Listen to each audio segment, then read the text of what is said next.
সকালবেলায় ঘুম থেকে উঠে চা খেলাম। চা খাওয়ার পর এখন আমি পড়তে বসবো। তারপর পড়া শেষ করে আমি এখন গোসল করতে যাব।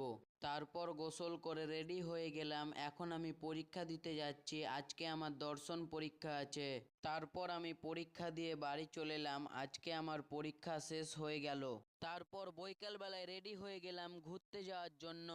তারপর আমি বাজার চলে এলাম। বাজার থেকে অটো ধরে আমি এখন পণ্ডিতপুর যাচ্ছি। তারপর আমি পণ্ডিতপুর থেকে একটা টুকটুক ধরে এখন চলে এলাম বয়রাতে। আমার পেছনে কত সব জমি আছে, এই সব জমিগুলোই কেটে যাচ্ছে, তাই আমরা দেখতে এসেছি।